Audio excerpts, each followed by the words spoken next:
حضور میرا سوال سورہ علم نشرہ آیت نمبر 1 اور 2 پارہ نمبر 30 سے ہے حضور. جی حضور اس میں ہے وَوَضَعْنَا عَنْكَ وِزْرَكَ الَّذِي أَنقَضَ ظَهْرَكَ، جی اور ہم نے آپ صلی اللہ علیہ وسلم سے آپ صلی اللہ علیہ وسلم کا بوجھ ہٹا نہیں دیا. جی اور شاید کہ اسی سے منسلک جس نے آپ صلی اللہ علیہ وسلم کی کمر توڑی تھی. جی حضور یہ کس بوجھ سے حوالہ ہے اور کیسے کمر کا توڑنا کس طرح ذکر فرمایا گیا حضور؟ نبی کریم صلی اللہ علیہ وآلہ وبارک وسلم کی ذات، قرآن مجید میں ایک جگہ ارشاد ہے کہ آپ ان کی فکر نہ کریں، آپ ان کے نہیں، وہ اس میں کہ یہ ایمان نہیں اگر لاتے، میں یہ مفہوم گزارش کر رہا ہوں کہ ایمان نہیں لاتے تو آپ ان کی فکر نہ کریں، ان کی ذمہ داری آپ پر نہیں ہے. نبی کریم صلی اللہ علیہ وآلہ وبارک وسلم کی ذات رحمت للعالمین ہے، اور اپنے مزاج سے رحمت للعالمین ہے. اس کائنات کے ہر فرد کے لیے وہ جذبہ، وہ ہمدردی، وہ محبت وہ موجود ہے. اور اس کو رحمت للعالمین ہونا کہ مالک تعالی رب العالمین ہے، نبی کریم صلی اللہ علیہ وآلہ وبارک وسلم رحمت للعالمین ہے، قرآن مجید ذکر للعالمین ہے، کہ اس مالک تعالیٰ کی ربوبیت جہاں جہاں ہے، جہاں جہاں مخلوقات ہیں، جہاں جہاں ان مخلوقات کو اپنے لیے گزران کے لیے، حیات کے لیے رزق کی ضرورت ہے. رب کا لفظی معنی پالنے والا ہے، پالنہار، اور جہاں جہاں اس کی ربوبیت ہے وہاں وہاں نبی کریم صلی اللہ علیہ وآلہ وبارک وسلم کی رحمت ہے. اور جہاں یہ دونوں چیزیں ہیں وہاں قرآن مجید ذکر ہے ان جہانوں کے لیے. رب العالمین کے حوالے سے مفسرین کرام نے کہ یہ عالمین جو جمع کا صیغہ ہے اس میں 18,000 دنیایں انہوں نے شمار کی ہیں. واللہ عالم کہ یہ صحیح ہیں یا نہیں صحیح، یا قریب قریب ہیں یا بہت دور ہیں، یہ یقیناً وہی مالک تعالیٰ جانتا ہے. اور اس میں کچھ دنیایں ایسی ہیں، چند ایک جنہیں اس زمین کا انسان جانتا ہے، باقی بے شمار ایسی ہیں جنہیں نہیں جانتا. اور پھر اس میں یہ کہ کیا یہ دنیایں جتنی ہیں کہ جس طرح سے اس کی ربوبیت، میں نے کل بھی ایک واقعہ گزارش کیا تھا کہ ابو جہل اپنے ہاتھ میں مٹھی بند کر کے لایا، اور یہ اس نے کہا کہ جی اس مٹھی میں کیا ہے، اگر آپ بتا دیں گے تو میں آپ پر ایمان لے آؤں گا. تو آپ نے فرمایا کہ میں صرف یہ نہیں کہ تیری مٹھی میں ایک پریشس سٹون وہ ہے، بلکہ یہ بھی تمہیں بتا سکتا ہوں کہ اس کی اتنی تہیں ہیں، اور ان تہوں کے بالکل درمیان میں ایک کیڑا ہے، اور اس کیڑے کے منہ میں سبز پتا ہے. اب یہ ایک پتھر کا ہونا، پتھر کے اندر مختلف تہیں ہونا، ان تہوں میں ایک کیڑے کا ہونا، اور اس کیڑے میں سبز پتے کا ہونا، وہ سبز پتا کہاں سے آیا؟ سبز پتے کے سے مراد ایک اس کا تازہ ہونا بھی ہے کہ وہ فریش ہے، ابھی ابھی کسی کومپل سے، کسی پودے سے، کسی درخت سے، یا کسی بھی جگہ سے وہ توڑا گیا ہے کہ اس میں سبزی جو سبز ہونا اس کا وہ برقرار ہے. اس میں یہ کہ نبی کریم صلی اللہ علیہ وآلہ وبارک وسلم کی ذات، امت تو یقیناً، اور امت وہ ہے جو ان کے سائبان میں آ گئی. باقی مخلوق جو سائبان میں نہیں آئی، نبی کریم صلی اللہ علیہ وآلہ وبارک وسلم کی ذات ان کے لیے بھی تردد فرماتے اور اللہ کی بارگاہ میں استدعائیں پیش کرتے. تو اس میں اب یہ جو کہ ایسا بوجھ یہ جی اس کو اس پر رکھ سکتے ہیں، لاگو کر سکتے ہیں. جی جی بے شک حضور. بسم اللہ. جی بہت شکریہ حضور. حضور احادیث کی بنیادیں کس پہ مشتمل ہیں؟ حدیث کس کو کہا جاتا ہے؟ اس کی بنیادی چیز کیا ہے؟ اور اس سے منسلک حضور کے احادیث مبارکہ الجہاد الواجب فی الاسلام. جی الجہاد الواجب فی الاسلام. جی اسلام میں جہاد واجب ہے. حضور یہ کن حالات میں اور کس کے حکم پر اور کس صورت میں واجب ہے، اور واجب اور فرض میں کیا فرق ہے حضور؟ اگر حضور اجازت تو ایک تھوڑا سا واقعہ. جی جی حضور جس کی بنا پر میں یہ پوچھنا چاہ رہا ہوں کہ ایک مولوی صاحب نے مجھے یہ برین واش کرنے کے لیے شاید کہ کہا تھا کہ اگر کسی نے جنتی کو دیکھنا ہو کو دنیا میں ایک لڑکی ہے اسے آپ دیکھ سکتے ہیں. تو میں نے پوچھا وہ کیسے؟ کہ ایک ماں باپ کا ایک اکلوتا بیٹا تھا، بیٹا ایک تھا، بیٹیاں بھی تھیں. تو وہ ٹریننگ سے آیا اور جہاد پہ کشمیر جانا چاہ رہا تھا، لیکن اس کے والدین نے اسے جانے کی اجازت نہیں دی اور اسے کمرے میں قید کر دیا. اس نے اپنی بہن سے کہا کہ اگر تم مجھے آزاد کر دو اور میں شہید ہو گیا، اور الحمدللہ جیسا کہ اس نے بیان فرمایا کہ شہید زندہ ہوتا ہے اور جنتی ہے، اللہ نے وعدہ کیا ہے اگر میں جنت میں گیا تو میں بعد میں داخل ہوں گا، پہلے آپ کو لے کے جاؤں گا. تو اس نے آزاد کر دیا. جب وہ جہاد کے لیے کشمیر گیا اور ادھر شہادت نوش فرمائی بقول مولوی صاحب کے، اور وہ شہید ہو گیا. تو کہتے کہ اس بنا پہ وہ بہن جنتی ہے. تو اس بنا پہ ضرور پوچھنا چاہتا ہوں جہاد کس صورت میں واجب ہے، اور آج کل کے حالات کے مطابق جیسے کہ برین واش کیے جا رہے ہیں، یا کس حالات سے منسلک ہے یہ جہاد اسلام کی نظر میں؟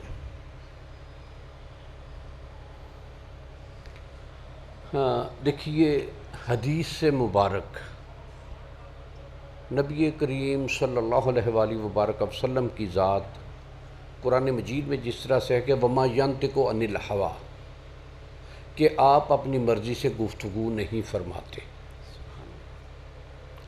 قرآن مجید وہ کلام برحق ہے کہ جس کے بارے میں وَإِنَّا لَهُ لَحَافِظُونَ،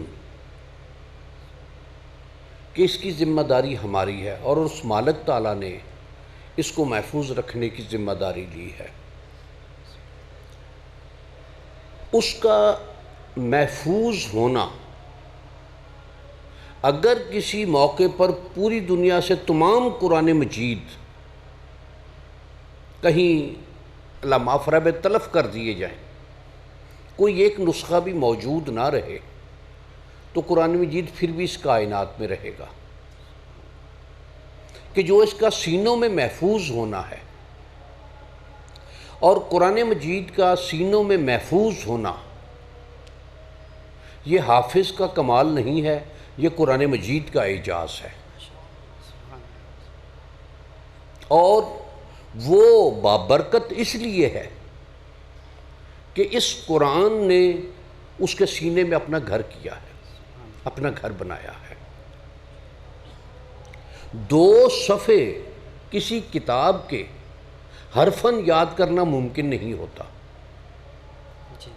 اور یہ ایک خاصی بڑی کتاب ہے. مثلا اگر ترجمے کے بغیر بھی دیکھیں تو تقریباً 5 ساڑھے 5 600 کے قریب صفحے بنتے ہیں اس کے نارمل حالات میں، اور نارمل رائٹنگ میں ان 600 صفحوں کا زیر زبر کی درستگی کے ساتھ یاد ہونا اور یاد رہنا، یہ قرآن مجید کا اعجاز ہے. اس کے بعد حدیث مبارک کی بات ہے، اور قرآن مجید کے حوالے سے کہ قرآن مجید وہ وحی ہے جس کی تلاوت کی جاتی ہے، اور حدیث مبارک وہ وحی ہے جس کی تلاوت نہیں کی جاتی. اس میں تلاوت کرنے میں بھی یہ اس کی یادداشت، یاد رہنے کا ایک بہت اہم کردار ہوتا ہے. حدیث مبارک میں قرآن مجید ایک کہ اس میں زیر زبر کی تبدیلی ممکن نہیں ہے، لیکن حدیث مبارک کے حوالے سے میں جو حدیث کی جو کیٹیگری ہے اس حوالے سے کہ اس میں یہ بھی ہوا کہ بہت سے لوگوں نے اپنی مرضی کے مضامین شامل کر لیے، آیات یا الفاظ بدل دیے، جس سے مفہوم بھی بدلا۔ پھر اس میں یہ ہوا کہ محدثین کرام نے جب اس پر کام شروع کیا ہے تو پھر انہوں نے اس کی چھان پھٹک اس انداز اور طریقے سے کی ہے کہ وہاں کسی غلطی کا امکان نہیں رہا۔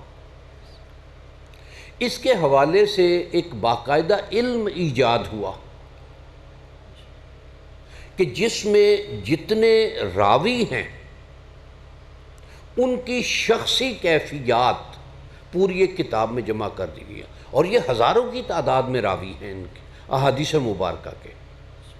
پھر اس میں یہ کہ یہ راوی جو ہے اس کی یادداشت کیا ہے، اس کا الفاظ کو ایز اٹ از بیان کرنا کیسا ہے، کیا یہ لفظ بدلتا تو نہیں ہے، کیا یہ لفظ کوئی بھول تو نہیں جاتا، یہ اس طرح کا تمام تر اور یہ اس علم کو اسماء الرجال کا نام دے کے، اور اس پر باقاعدہ بڑی بڑی کتابیں لکھی گئی ہیں، اور اس میں جتنے راوی ہیں احادیث مبارکہ کے ان کے بارے میں۔ پھر یہ کہ اولین دور میں چونکہ ہر کوئی اس شے کا ماہر تھا، عالم تھا، تو جو کسی نے بیان کیا وہ شامل کر دیا۔ اس میں اگر کوئی راوی ضعیف ہے، کسی کے بارے میں کوئی شک ہے، کسی کے بارے میں یہ ہے کہ جی یہ لفظ بدل دیتا ہے، جو مضمون بدلتا ہے اس کو تو لیا ہی نہیں ہے، لیکن جہاں کہیں لفظ کی تبدیلی وہ باقاعدہ شامل کر دی اور ان پر باقاعدہ بحث کی۔ امام مالک رحم اللہ تعالی امام بھی ہیں، فقہ کے امام ہیں، مالکی فقہ انہی سے چلی۔ میں یادداشت کے حوالے سے یا ان شخصیات کا جو ایک مقام اور مرتبہ ہے، آخری عمر میں ان کی بینائی ختم ہو گئی تھی۔ ایک راستے سے جا رہے تھے سوار گھوڑے پر۔ اب دیکھیے میں جو بات گزارش کرنے لگا ہوں اس میں یہ بات مد نظر رکھے کہ بینائی نہیں ہے۔ چلتے چلتے سواری رکوا لی اور یہ بات ارشاد فرمائی کہ یہاں ایک درخت تھا جو سواری پر جانے والوں کو تنگی ہوتی تھی، جس سے کیا میں اس کو بھول تو نہیں رہا؟ یہ نابینا ہونے کی حالت میں یہ کیفیت ہے۔ تو لوگوں نے جواب میں کہا کہ آپ کی یادداشت بالکل درست ہے، اس درخت کو تراش دیا گیا ہے کہ اس کی ٹہنیاں یا شاخیں جو نیچے کو جھک رہی تھیں انہیں کاٹ دیا گیا ہے تاکہ سوار جب گزرے یہاں سے تو اسے تکلیف نہ ہو۔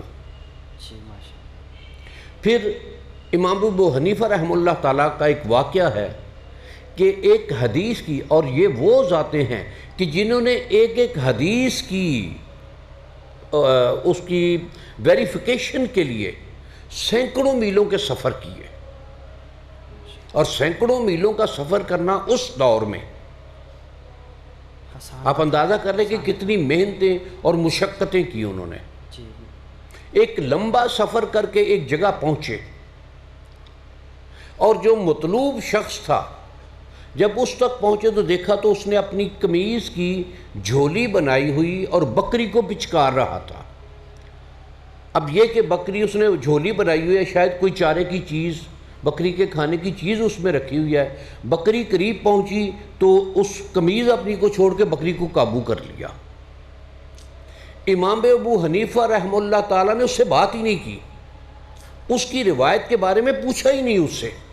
واپس پلٹے، لوگوں نے پوچھا کہ آپ نے اتنا سفر کیا ہے، کیا وجہ ہے؟ تو ارشاد فرمایا کہ جو شخص ایک بکری کو دھوکہ دے سکتا ہے وہ انسان کو دھوکہ دینے میں کہاں دریغ کرے گا۔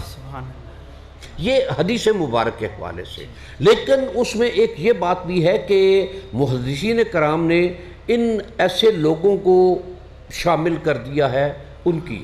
اس میں ایک دو چیزیں اور بھی ہیں کہ جو نبی کریم صلی اللہ علیہ وآلہ وبارک وسلم کے اوصاف کے بارے میں جو احادیث مبارکہ ہیں، آپ کی شخصیت کے بارے میں، آپ کے طرز عمل کے بارے میں، آپ کے لباس کے بارے میں، آپ کی گفتگو کے بارے میں، آپ کے حسن عمل کے بارے میں، آپ کے طرز عمل کے بارے میں جو جو کچھ ہے، اس میں یہ محدثین کرام کا کہ اس طرح کا کوئی کمزور راوی بھی اگر ہے تو وہ بھی قابل قبول ہے۔ اب یہ جو حدیث مبارک ہے کہ جہاد واجب ہے، یہ یقیناً واجب ہے، لیکن اس کے لیے کن حالات میں؟ ایک موقع پر جب جہاد کے فضائل بیان ہوئے تو ایک نابینا صحابی حاضر بارگاہ ہوئے اور گزارش کی کہ اس کے جہاد کے اتنے فضائل ہیں، تو ہم جیسے لوگ جو ہیں، جو ڈسیبل ہیں یا انیبل ہیں اس میں حصہ لینے کے لیے، ان کے لیے کیا ہوگا؟ پھر نبی کریم صلی اللہ علیہ وآلہ وبارک وسلم نے انہیں دلاسا اور ان کے لیے بھی یہ بات ارشاد فرمائی کہ جو اس طرح سے ہیں ان کے لیے یہ انعامات ہیں۔ اب موجودہ دور میں ایک ملک کی حفاظت کے لیے اور یا اوفینس کے لیے بھی، اور اوفینس ایسے مواقع پر جہاں اس اوفینس سے ڈیفنس اس کا مطمئن نظر ہو،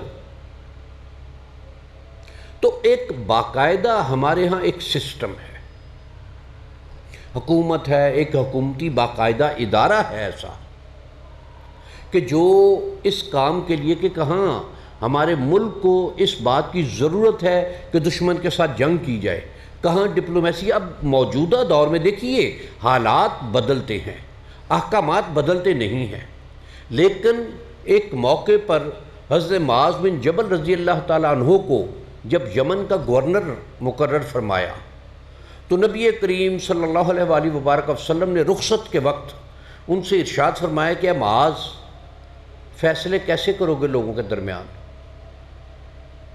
گزارش کی کہ یا رسول اللہ صلی اللہ علیہ وآلہ وبارک وسلم، قرآن مجید موجود ہے، ارشاد فرمایا کہ اگر کوئی معاملہ تمہیں قرآن میں نہیں ملتا تو ان کا کہ آپ کا طرز عمل، حدیث مبارک۔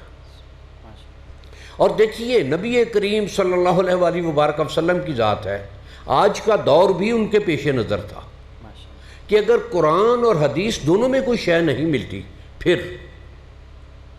یہ کہ یا رسول اللہ صلی اللہ علیہ وآلہ وبارک وسلم، پھر میں اپنے علم، اپنی سمجھ، اپنی بوجھ کے مطابق فیصلہ کروں گا۔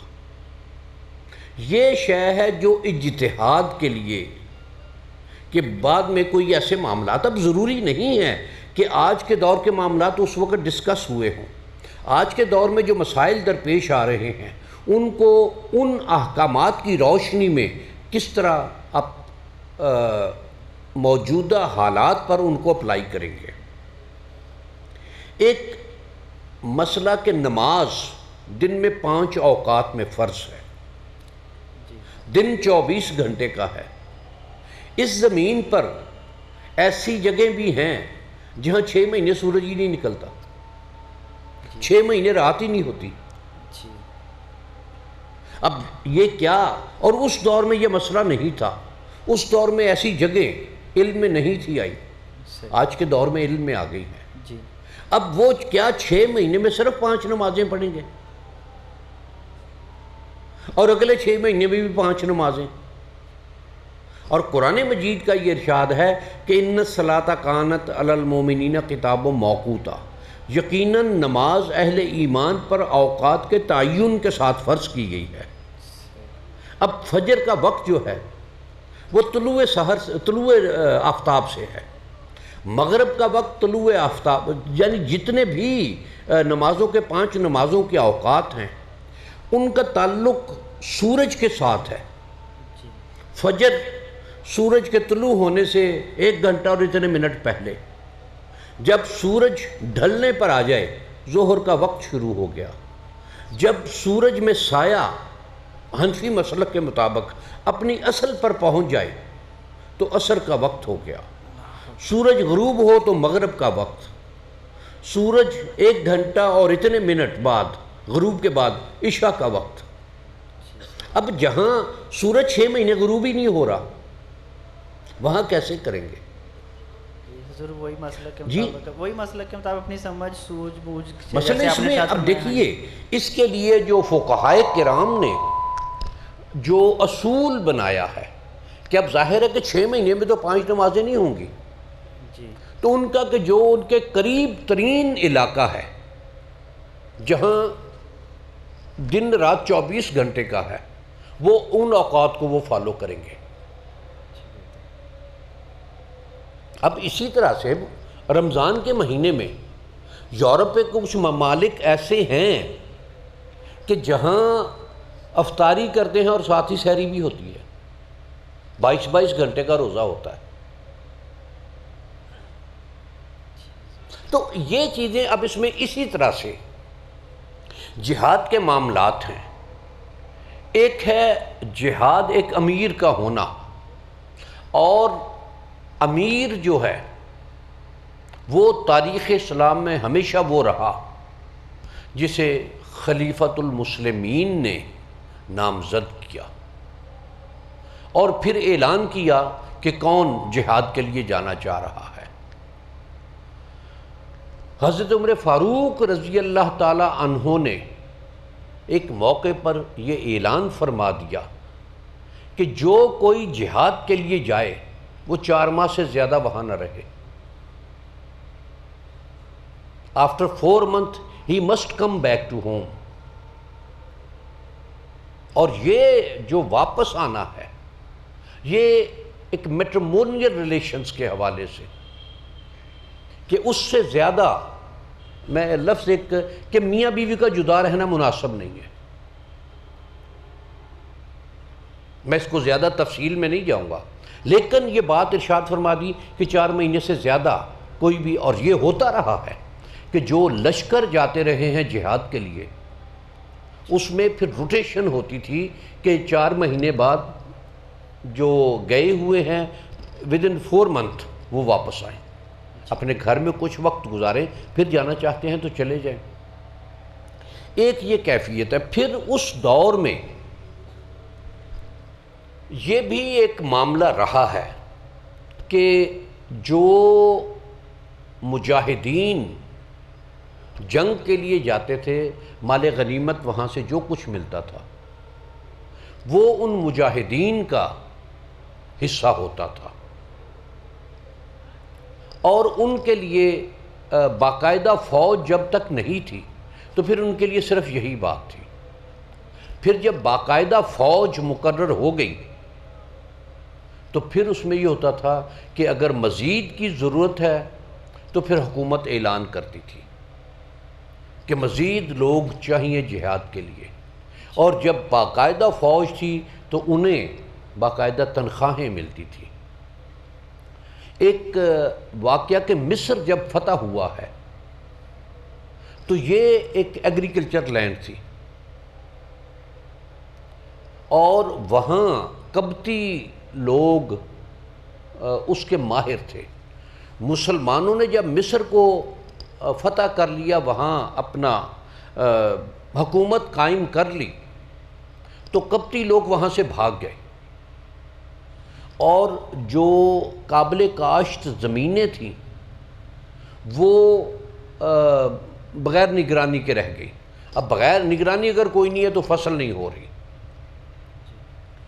مسلمان لشکر میں حضرت عمر فاروق رضی اللہ تعالیٰ عنہ کا دور ہے یہ.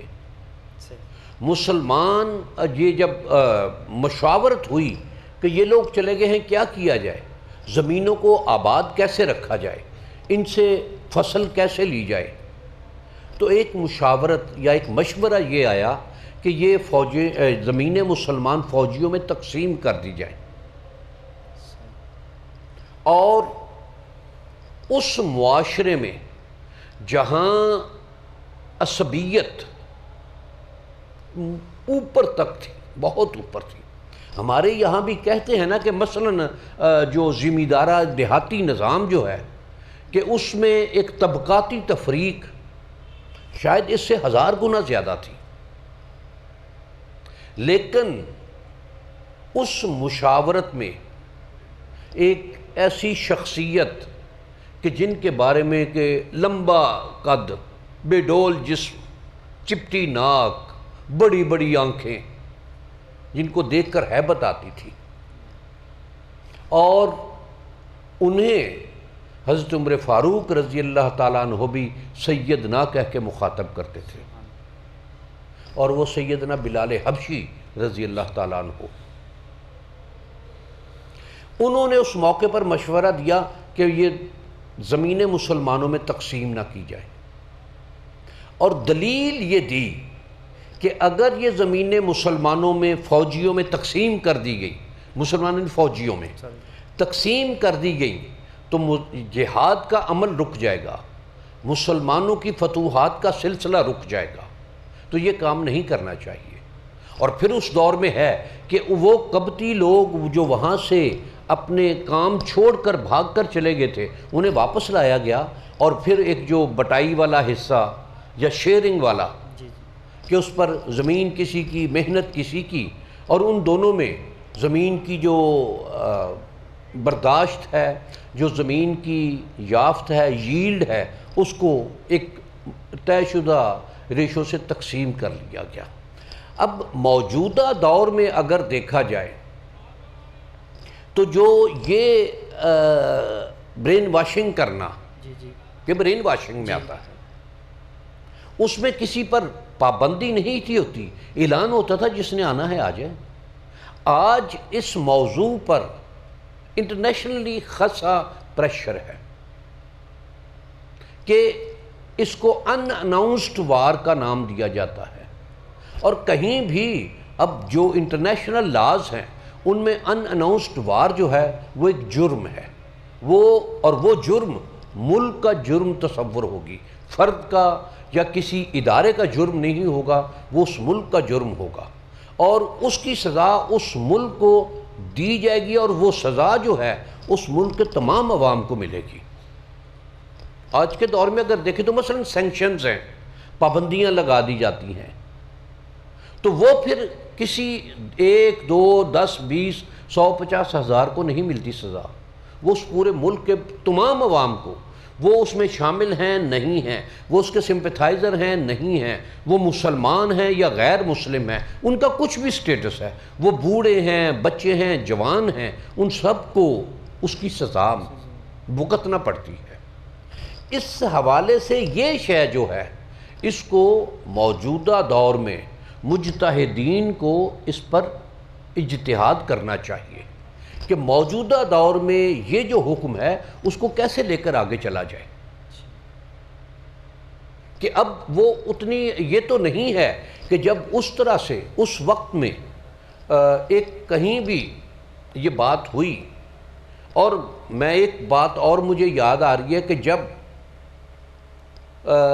فلسطین فتح ہوا ہے، اور یہ بھی حضرت عمر فاروق رضی اللہ تعالیٰ عنہ کا دور ہے، تو اس وقت اس کائنات نے ایک نظارہ دیکھا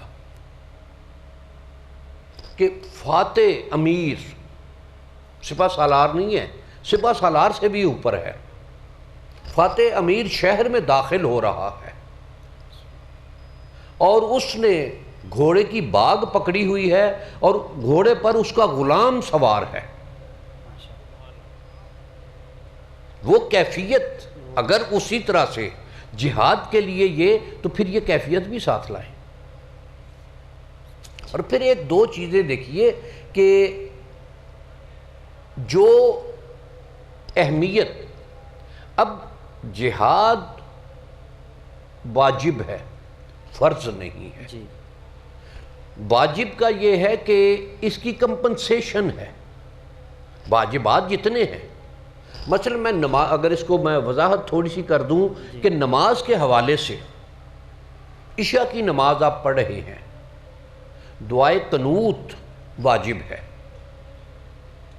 وطروں میں تیسری رکعت میں اگر کسی نے تیسری رکعت میں دعائے قنوت کے لیے رفع یدین کرنے کے بجائے رکوع میں چلا گیا ہے، اور اس کو پھر یاد نہیں آیا، اس نے سجدہ بھی کر لیا ہے، تشہد میں آ کے بیٹھا، اس کو یاد ہے کہ میں نے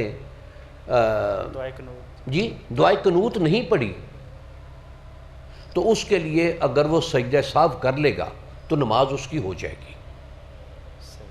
اگر سجدہ سہو بھی نہیں کیا تو اس کو نماز لوٹانی ہوگی.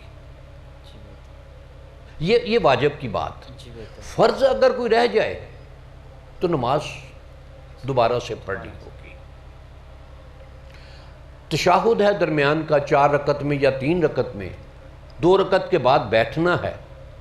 کسی کو یاد نہیں رہا، کھڑا ہو گیا ہے، کھڑا ہو کے اب یہ دیکھیے یہ جو فقہی مسائل ہیں نماز کے، کہ وہ پورا کھڑا ہو گیا ہے اور اس کو یاد آیا کھڑا ہونے کے بعد کہ مجھے تشہد بیٹھنا تھا اور وہ بیٹھ گیا تشہد، اسے نماز لوٹانی ہوگی. اس لیے کہ قیام فرض ہے، قعدہ واجب ہے، کہ وہ قیام سے قعدے کی طرف آیا ہے. اگر وہ کھڑا رہے باقی 1 یا 2 رکعتیں، جتنی اس نے، مغرب ہے تو 3 رکعتیں، فجر ظہر یا عصر ہے تو 4 رکعتیں، یا عشاء ہے 4 رکعتیں، تو 2 رکعتیں یا 1 رکعت پڑھ کے پھر وہ سجدہ سہو کر لے گا تو وہ کمپنسیٹ ہو جائے گا. اگر کسی نے رکوع کی تسبیح نہیں پڑھی، مثالاً جماعت میں شامل ہوا اور اللہ اکبر کہہ کے رکوع میں جا رہا تھا، امام صاحب رکوع سے اٹھ رہے ہیں، تو وہ رکعت اس کی نہیں ہوئی. اب رکعت اس کو لوٹانی ہوگی. اور اگر اس نے اسی میں مثلا پہلی رکعت ہی میں وہ شامل ہوا اس میں، اور اس کی تسبیح اس نے 1 دفعہ بھی نہیں پڑھی، تو اور امام کے ساتھ سلام پھیر لیا تو اس کی نماز نہیں ہوئی. یہ فرائض کی بات ہے. واجب یہ ہے کہ اگر وہ رہ جائے تو اس کی کمپنسیشن ہے، کہ اس کو کسی اور انداز میں کسی اور طریقے سے اس کو ادا کر لیں گے اسی لمٹ میں تو وہ ادا ہو جائے گی. اور اس میں اکیلا بیٹا، اس کے لیے والدین کی خدمت اس سے بڑا فرض ہے. ایک شاید میں نے یہ کل بھی بات گزارش کی تھی کہ نبی کریم صلی اللہ علیہ وآلہ وبارک وسلم ایک جگہ تشریف فرماتے، ساتھ کچھ صحابہ بھی تھے. ایک بہت نوجوان، اچھا کڑیل جوان، وہ کدال یا اوزار پکڑے ہوئے جا رہا تھا. صحابہ کرام نے گزارش کی کہ اس طرح کے جوان اگر جہاد میں شامل ہوں تو کیا ہی اچھا ہو. تو نبی کریم صلی اللہ علیہ وآلہ وبارک وسلم نے یہ بات ارشاد فرمائی کہ اگر یہ شخص اللہ کو راضی کرنے کے لیے اپنی اولاد کے لیے رزق کی تلاش میں نکلا ہے تو اس کا یہ جہاد افضل ہے. پھر اس میں عبادات کے حوالے سے کہ 3 صحابہ کرام ام المومنین کی بارگاہ میں حاضر ہوئے اور نبی کریم صلی اللہ علیہ وآلہ وبارک وسلم کے معمولات پوچھے. ام المومنین نے ارشاد فرما دیے. تو ان کا یہ تھا کہ وہ اللہ کے رسول ہیں، ان کے لیے تو یہ بھی بہت ہے، ہمیں کچھ کرنا چاہیے اپنے لیے. اور انہوں نے تینوں نے آپس میں ایک عہد کیا. ایک نے یہ عہد کیا کہ میں ساری زندگی بکری کا گوشت نہیں کھاؤں گا. دوسرے کا یہ تھا کہ میں ساری زندگی شادی نہیں کروں گا. اور تیسرے کا یہ تھا کہ میں ساری زندگی روزے سے رہوں گا، کہ میں روزہ کبھی ترک نہیں کروں گا. اور اس کو نبی کریم صلی اللہ علیہ وآلہ وبارک وسلم کی بارگاہ تک یہ بات پہنچی. انہیں طلب فرمایا اور ارشاد فرمایا کہ کن معاملات میں چلے ہو؟ میں روزے رکھتا بھی ہوں، میں چھوڑتا بھی ہوں، میں بکری کا گوشت کھاتا بھی ہوں، نہیں بھی کھاتا، میں نے شادیاں بھی کی ہیں، تو یہ تم کس معاملے میں چلے ہو؟ ایک اور واقعہ ہے کہ حضرت عثمان بن معذون رضی اللہ تعالیٰ عنہ، ان کی زوجہ محترمہ ام المومنین کے پاس حاضر ہوئیں تو لباس میلا، بال بکھرے ہوئے اور اسی طرح سے حالات. ام المومنین نے پوچھا کہ یہ کیا حال بنایا ہوا ہے؟ تو انہوں نے گزارش کی کہ میں کس کے لیے یہ سب کچھ کروں، یہ الفاظ. اور نبی کریم صلی اللہ علیہ وآلہ وبارک وسلم جب گھر میں تشریف لائے تو ام المومنین نے نام لے کر ان کے بارے میں یہ بات فرمائی کہ وہ خاتون اس کیفیت میں آئی اور اس طرح سے یہ بات ہوئی۔ نبی کریم صلی اللہ علیہ وآلہ وبارک وسلم کے پاس جب صحابہ کرام حاضر ہوئے تو آپ نے ان کا نام لے کر یہ پوری بات ارشاد فرمائی۔ ان کے حضرت عثمان بن معزون رضی اللہ تعالیٰ عنہ کے دوست تھے حضرت ابو سعید خدری رضی اللہ تعالیٰ عنہ، بہت سی احادیث ان سے مروی ہیں، بہت بڑے راوی ہیں۔ انہوں نے یہ ان کے گھر چلے گئے حضرت عثمان بن معزون رضی اللہ تعالیٰ عنہ کے۔ دن کے وقت پچھلے پہر پہنچے، اور جس طرح روایت ہے کہ مغرب کا وقت ہوا تو حضرت عثمان نے انہیں کہا کہ آئے روزہ افطار کرتے ہیں۔ جو کچھ میسر تھا اس سے روزہ افطار کر لیا، عشاء کی نماز پڑھ لی تو انہوں نے یہ کہا، میزبان نے مہمان سے یہ کہا کہ میرے معمول میں ہے کہ میں رات قیام کرتا ہوں، تو آئیں میرے ساتھ قیام کریں۔ تو حضرت ابو سعید نے یہ بات فرمائی کہ میں نے دن کو کام کرنا ہوتا ہے، میں رات اتنی لمبی مشقت نہیں کر سکتا۔ اگلا دن ہوا، انہوں نے اسی طرح سحری کی اور اس کے بعد سو گئے، کہ ظاہر ہے کہ جس نے رات قیام میں گزاری ہوئی ہو، دن روزے سے ہو اور پھر رات قیام میں ہو، تو اس کے لیے پھر کام کاج کرنا ممکن نہیں رہتا۔ 3 دن یہ ان کے ہاں مہمان رہے، اور تیسرے دن انہیں ڈانٹا کہ یہ تم نے کیا معمول بنایا ہوا ہے، تمہارے بچے کس حال میں ہیں، تمہارا حال کیا ہے، تمہاری بیوی کا حال کیا ہے، اور یہ شکایت لے کر حاضر بارگاہ ہوئے۔ تو نبی کریم صلی اللہ علیہ وآلہ وبارک وسلم نے یہ بات ارشاد فرمائی کہ ہر شخص پر 3 قسم کے حقوق ہیں، اس کی بیوی کے حقوق، اس کے بچوں کے حقوق، اس کے اپنی ذات پر اپنے اوپر حقوق۔ اور بچوں کے حقوق، بیوی کے حقوق یہ ہیں کہ اس کی جملہ ضروریات پوری کرنا یہ خاوند کی ذمہ داری ہے، اس کے فرائض میں شامل ہے۔ بچوں کے حقوق، ان کے لیے ہر طرح کی سہولت مہیا کرنا اپنی کیپیسٹی میں، یہ باپ کی ذمہ داری ہے، باپ کا فرض ہے یہ۔ اور جو تیسری بات کہ اپنی ذات کے اپنے اوپر حقوق، اس کے بارے میں یہ بات ارشاد فرمائی کہ محنت مشقت کے بعد یہ پوری بات ارشاد فرمائی۔ ان کے حضرت عثمان بن معزون رضی اللہ تعالیٰ عنہ کے دوست تھے حضرت ابو سعید خدری رضی اللہ تعالیٰ عنہ، بہت سی احادیث ان سے مروی ہیں، بہت بڑے راوی ہیں۔ انہوں نے یہ ان کے گھر چلے گئے حضرت عثمان بن معزون رضی اللہ تعالیٰ عنہ کے۔ دن کے وقت پچھلے پہر پہنچے، اور جس طرح روایت ہے کہ مغرب کا وقت ہوا تو حضرت عثمان نے انہیں کہا کہ آئے روزہ افطار کرتے ہیں۔ جو کچھ میسر تھا اس سے روزہ افطار کر لیا، عشاء کی نماز پڑھ لی تو انہوں نے یہ کہا، میزبان نے مہمان سے یہ کہا کہ میرے معمول میں ہے کہ میں رات قیام کرتا ہوں، تو آئیں میرے ساتھ قیام کریں۔ تو حضرت ابو سعید نے یہ بات فرمائی کہ میں نے دن کو کام کرنا ہوتا ہے، میں رات اتنی لمبی مشقت نہیں کر سکتا۔ اگلا دن ہوا، انہوں نے اسی طرح سحری کی اور اس کے بعد سو گئے، کہ ظاہر ہے کہ جس نے رات قیام میں گزاری ہوئی ہو، دن روزے سے ہو اور پھر رات قیام میں ہو، تو اس کے لیے پھر کام کاج کرنا ممکن نہیں رہتا۔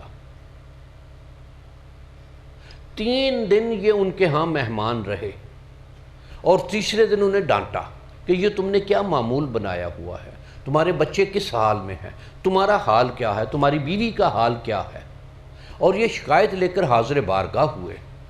تو نبی کریم صلی اللہ علیہ وآلہ وبارک وسلم نے یہ بات ارشاد فرمائی کہ ہر شخص پر 3 قسم کے حقوق ہیں، اس کی بیوی کے حقوق، اس کے بچوں کے حقوق، اس کے اپنی ذات پر اپنے اوپر حقوق، اور بچوں کے حقوق، بیوی کے حقوق یہ ہیں کہ اس کی جملہ ضروریات پوری کرنا یہ خاوند کی ذمہ داری ہے، اس کے فرائض میں شامل ہے۔ بچوں کے حقوق، ان کے لیے ہر طرح کی سہولت مہیا کرنا اپنی کیپیسٹی میں، یہ باپ کی ذمہ داری ہے، باپ کا فرض ہے یہ۔ اور جو تیسری بات کہ اپنی ذات کے اپنے اوپر حقوق، اس کے بارے میں یہ بات ارشاد فرمائی کہ محنت مشقت کے بعد تھکے ہوئے جسم کو آرام دینا یہ اپنی ذات کا اپنے اوپر حق ہے۔ اور یہ بات ارشاد فرمائی کہ ان معمولات میں تم یہ فرائض کہاں ادا کر رہے ہو، کیٹیگری دیکھنی کہ کیا شے کس کے لیے کس وقت آسان ہے۔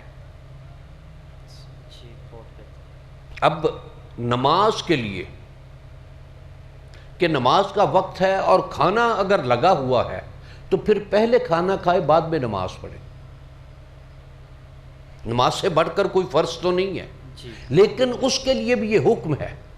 اب دوسرا یہ کہ نماز کے لیے مسجد میں جا رہا ہے اور راستے میں کسی ایسے شخص کو دیکھا کہ جو زخمی ہوا، مریض ہے، یا کوئی اس کو فوری امداد کی ضرورت ہے، تو اس کے لیے لازم ہے کہ وہ اس انسانی جان کے بچانے کا اہتمام پہلے کرے، یا اس کو جو ضرورت ہے۔ نماز لیٹ ہوگی اس سے، لیکن اگر وہ نماز کے لیے چلا جائے گا اس وقت اس زخمی کو یا ضرورت مند کو چھوڑ کر، تو وہ ایک جرم کا ارتکاب کرے گا۔ اسی طرح سے اگر اکلوتا بیٹا ہے تو اس کا پہلا فرض والدین یا بہنوں بھائیوں کی توقیر یا ان کے لیے اسباب یا جب بھی ان کو ضرورت وہ مہیا کرنا ہے۔ اور اگر کوئی شخص، اور یہ دیکھیے میں ایک بات گزارش کروں کہ ہمارے موجودہ دور میں مجھے ایک شخص نے، میں یہ تبلیغ کے حوالے سے، کہ ماریشس میں ڈاکٹر ایک تھا، وہاں کام کر رہا تھا، پاکستانی، ایک ٹیم گئی یہاں کہ ہم نے تبلیغ کرنے جانا ہے، اور وہ وہاں پہنچے۔ ایک نوجوان کوئی 20s کا، اس نے اس ڈاکٹر سے پوچھی کہ یہ میرا نمبر ہے گھر کا، میں جب آیا تھا تو میرے گھر میں ڈیلیوری ہونے والی تھی، مجھے یہ معلوم کر کے بتا دو کہ میرے گھر میں ڈیلیوری ہو گئی، کیا ہوا، بیٹی ہوئی یا بیٹا ہوا؟ اس نے اس کو کہا کہ تم خود ٹیلی فون کیوں نہیں کرتے یا خود کیوں نہیں پوچھ لیتے؟ ایک شاید جتنے بھی شادی شدہ ہیں کہ اس طرح کا مرحلہ آئے تو شاید ایک اندر ایک ایسی بے چینی ہوتی ہے کہ جس کو برداشت کرنا ممکن نہیں ہوتا، کہ اگر کوئی باپ بننے کے مرحلے میں ہو تو وہ خوشی جو ہوتی ہے وہ شاید کسی لفظ میں وہ بیان نہیں ہو سکتی۔ اور اس نوجوان نے جواب یہ دیا کہ امیر کا حکم یہ ہے کہ اپنے گھر سے رابطہ نہیں کرنا۔ کیا یہ اِل ایتھیکل ہے یا نہیں؟ میں ان ایتھیکل نہیں، میں نے اِل ایتھیکل کہا ہے۔ اور کیا یہ کسی بھی مزاج کے لیے ایک قابل قبول بات ہو سکتی ہے؟ بالکل نہیں۔ یہ کیا ان ہیومن ہے یا نہیں؟ غیر انسانی عمل ہے یا نہیں؟ لیکن اب دوسری یہ شے دیکھیے کہ اسی انداز میں یہ اس کا ایک مرحلہ یہ بھی ہے نا کہ ہم تبلیغ کے لیے نکلے ہیں تو جہاد ہے۔ یہ جہاد اگر ایک شخص گھر سے 6 مہینے کے لیے چلا جاتا ہے اور اس کی بیوی کسی غلط کام میں مصروف ہو جاتی ہے، اس کا ذمہ دار کون ہوگا؟ جرم ہے اور بہت بڑا جرم ہے۔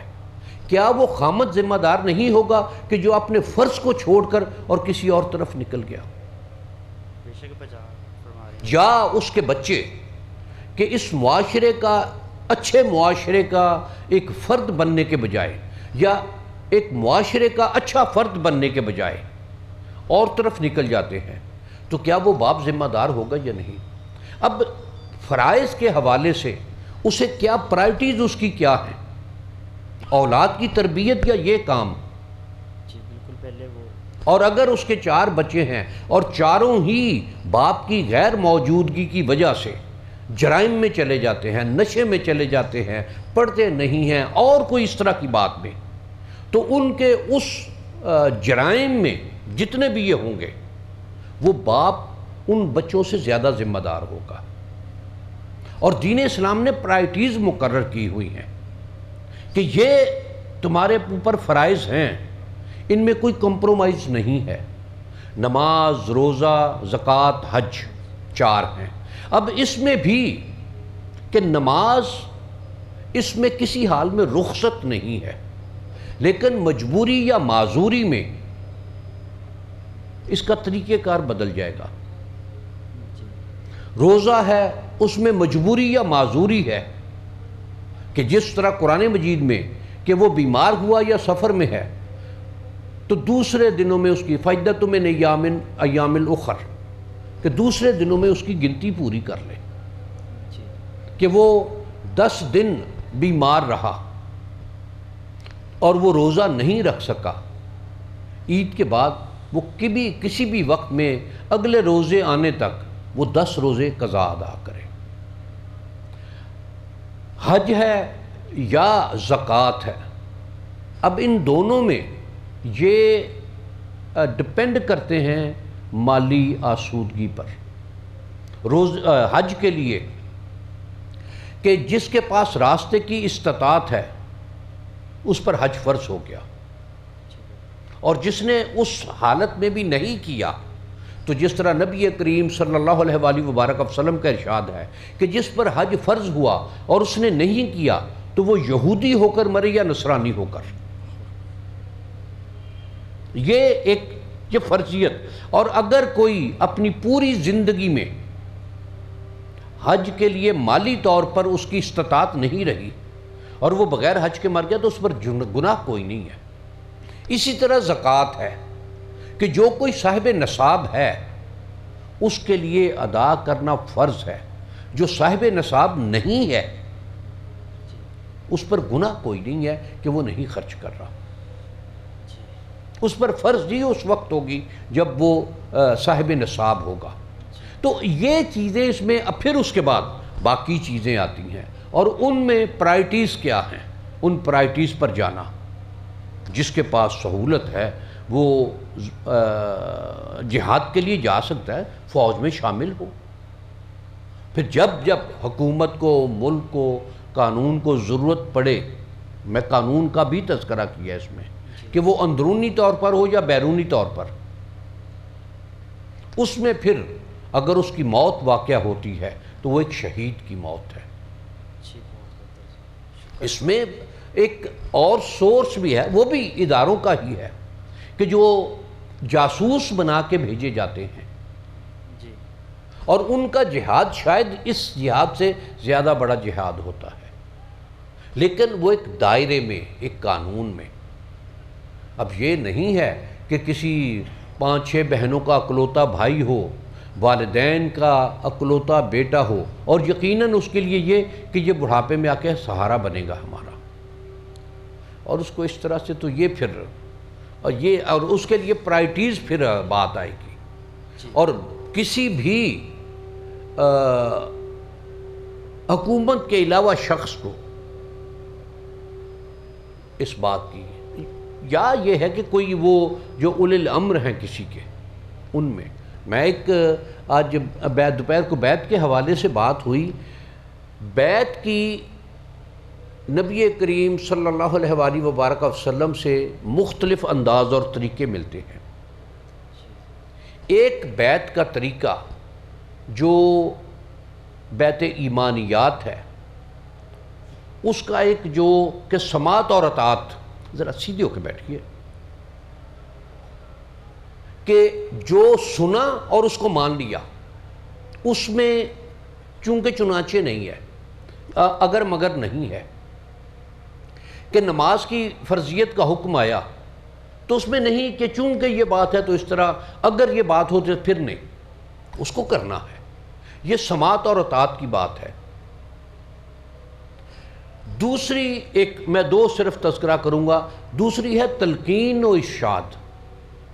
اب اس بیعت کے حوالے سے ایک یہ بھی دیکھیے کہ جب نبی کریم صلی اللہ علیہ وآلہ وبارک وسلم عمرے کے سفر پر تشریف لے کر گئے ہیں، اور حضرت عثمان غنی رضی اللہ تعالیٰ عنہ کو مکہ مکرمہ بھیجا کہ یہ مذاکرات کریں، ان سے بات چیت کریں کہ ہم عمرہ کر کے، اور شرائط یہ بھی کہ ہم ہتھیار بند آئیں گے، 3 دن سے زیادہ نہیں رہیں گے، یہ ساتھ ان کو آفرز بھیج دی۔ اور جب یہ ایک اطلاع آئی وہاں سے کہ حضرت عثمان غنی رضی اللہ تعالیٰ عنہ کو شہید کر دیا گیا ہے، تو اسی وقت ایک بیعت لی باقاعدہ، اور اس کا تذکرہ قرآن مجید میں بھی ہے کہ اگر حضرت عثمان غنی رضی اللہ تعالیٰ عنہ کو شہید کر دیا گیا ہے تو ہم ان کا بدلہ لے کر اٹھیں گے۔ اور یہ جس طرح سے کہ درخت کے نیچے جو لوگ آپ سے عہد کر رہے ہیں، اور یہ بھی کہ ید اللہ فوق ایدیہم، ان کے ہاتھوں پر اللہ کا ہاتھ ہے، دیکھنے والی آنکھیں نبی کریم صلی اللہ علیہ وآلہ وبارک وسلم کا دست مبارک ان کے ہاتھوں کے اوپر دیکھ رہی ہیں، اور یہ ہے ہاتھ میں ہاتھ دینا، یہ ہے بیعت ہونا۔ جو سماعت و اطاعت کی بات ہے، جس طرح پہلے گزارش کی کہ وما ینطق عن الہوا، کہ جو بات آپ نے ارشاد فرمائی وہ اللہ کے حکم سے فرمائی۔ سماعت و اطاعت کی بات یہ کہ وہاں سے جو حکم آئے گا یہ کرنا ہے، امر کا صیغہ آ گیا، آمنا صدقنا، پھر کوئی اور بات نہیں ہے۔ اور یہ سماعت و اطاعت کی بیعت کا اختیار صرف ذات سید کائنات صلی اللہ علیہ وآلہ وبارک وسلم کے لیے ہے، اس کے بعد کسی کے لیے یہ نہیں ہے کہ وہ یہ تلقین کرے کہ جو کچھ میں نے کہا تم نے اس پر عمل کرنا ہے۔ اور جہاں کہیں بیعت کا، اور جو اہل حق ہیں ان کا یہ کہ شریعت کے قواعد میں بیعت ہے، شریعت سے ہٹ کر بیعت نہیں ہے یہ شے۔ اور جو اس طرح کے لوگ ہیں وہ جب ان کے، تو پھر سماعت و اطاعت کے والی بات کہ امیر کا حکم ماننا بغیر چوں چراں کیے، بغیر سوچے سمجھے، یہ اور جو مارکیٹوں میں پھٹتے ہیں یا مسجدوں میں جا کے پھٹتے ہیں یا مزارات پر پھٹتے ہیں یا امام بارگاہوں پر پھٹتے ہیں یا پبلک میں جا کے پھٹتے ہیں، پبلک پارکس میں جا کر پھٹتے ہیں، فوجیوں پر پھٹتے ہیں، تو وہ اسلام نہیں ہے، یا کسی طرح کا جہاد نہیں ہے۔ کہ اب جو فوج کے ساتھ برسر پیکار ہیں، جن لوگوں نے جی ایچ کیو پر حملہ کیا، جن لوگوں نے ملتان میں آئی ایس آئی کے دفتر پر حملہ کیا، جن لوگوں نے لاہور میں نیوی کے نیول ہیڈ کوارٹر پر حملہ کیا، جنہوں نے کراچی میں، تو کیا ان کو جہاد کہیں گے یا جہادی کہیں گے؟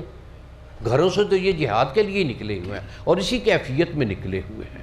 یہ جہاد نہیں، یہ شیطنت ہے کہ جو اپنے ملک کے خلاف، اپنی قوم کے خلاف اور ناحق لوگوں کو قتل کرے۔ اور ان لوگوں کے بارے میں نبی کریم صلی اللہ علیہ وآلہ وبارک وسلم نے آج سے 1400 سال سے زیادہ عرصہ پہلے احکامات عطا فرما دیے۔ کہ ایک روایت ہے کہ ایک موقع پر نبی کریم صلی اللہ علیہ وسلم سامان یہ غنیمت، مال غنیمت تقسیم فرما رہے تھے۔ ایک شخص اٹھا اور اس نے یہ بات کہی، 2 روایات ہیں اس میں، کہ اے دل یا محمد صلی اللہ علیہ وسلم، اس نے رسول اللہ نہیں کہا، اے دل یا محمد، کہ محمد عدل سے کام لیجئے۔ اور دوسری روایت میں ہے کہ اتق اللہ، اللہ سے ڈریے، اللہ کا تقوی اختیار کیجئے۔ اور روایات میں ہے کہ نبی کریم صلی اللہ علیہ وآلہ وبارک وسلم نے اپنے ہاتھ اپنی پشت پر کر لیے اور ارشاد فرمایا کہ اگر میں عدل نہیں کروں گا تو دنیا میں کون ہے جو عدل کرے؟ حضرت عمر فاروق رضی اللہ تعالیٰ عنہ نے تلوار نکال لی اور اجازت طلب کی، تو ارشاد منع فرما دیا، اور ارشاد فرمایا کہ امت میں یہ وہ لوگ ہوں گے، 7 نشانیاں عطا فرمائیں، کہ جن کے بڑے بڑے سجدوں کے نشان ہوں گے، گھنی لمبی داڑیاں ہوں گی، مونچھیں صاف ہوں گی، قرآن کی تلاوت یہ اس طرح سے کریں گے کہ تمہیں اپنی ان کی تلاوتوں پر رشک کرو گے تم، اتنے خوبصورت انداز میں، اور توندے ان کی 7 نشانیاں، اور آخر میں یہ بات، لیکن ایمان ان کے حلق سے نیچے نہیں ہوگا۔ آج کے دور میں دیکھیں، کیا یہی بات ہے یا نہیں؟ کیا اسی طرح کے لوگ ہیں یا نہیں؟ کیا یہی کیفیات، یہی جسمانی حیت ہے یا نہیں؟ اب جو انسانوں کو ذبح کر رہے ہیں بنام اللہ، بسم اللہ اللہ اکبر کہہ کے انسان کے گلے پر چھری چلا رہے ہیں، اس کو مسلمان کہنا تو بہت دور کی بات ہے، کیا انسان بھی کہیں گے؟ کسی انسانیت کے زمرے میں یہ بات ہے؟ اور یہ وہ لوگ ہیں جو اپنے تئیں جہاد کر رہے ہیں کہ مسلمان فوجیوں کو یا مسلمان ملک کی فوج کے لوگوں کو جو بنام اللہ ذبح کر رہے ہیں، ان کی گردنوں پر چھری چلا رہے ہیں، ان کی تنصیبات کو، اس ملک کو کمزور کر رہے ہیں، اس ملک کی تنصیبات کو نقصان پہنچا رہے ہیں۔ تو کیا ایسے لوگ اس بات کے حقدار ہیں؟ اور یہ شے ہے کہ جو جہاد ہے وہ ملک پر، قوم پر جب کوئی کڑا وقت آئے تو اس وقت دشمن کے ساتھ، دین کے دشمن کے ساتھ، ایمان کے دشمن کے ساتھ، ملک کے دشمن کے ساتھ جنگ کرنا، اپنے ملک کی حفاظت کے لیے، اپنے ملک کے لوگوں کی حفاظت کے لیے، اپنے دین کی حفاظت کے لیے، یہ جہاد ہے۔ یہ جہاد نہیں ہے کہ ایک بیلٹ باندھ لی اور جا کے جہاں معصوم بچے، عورتیں، بوڑھے، جوان سب لوگ موجود ہیں وہاں جا کے پھٹ جانا۔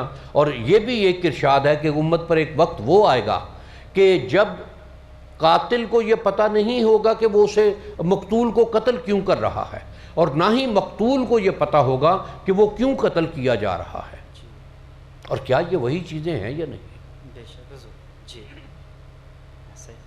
تو یہ شے اس میں، یہ بات اس میں کہ جہاد کون اس کو مینج کر رہا ہے، کس کے خلاف جہاد کیا جا رہا ہے، اس جہاد کے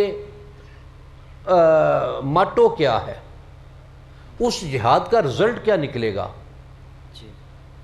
اگر رزلٹ ایسا نکلے کہ جس سے ملک کو نقصان ہو، قوم کو نقصان ہو، مسلمانوں کو نقصان ہو، تو پھر وہ جہاد نہیں رہتا، وہ شرارت بن جاتا ہے۔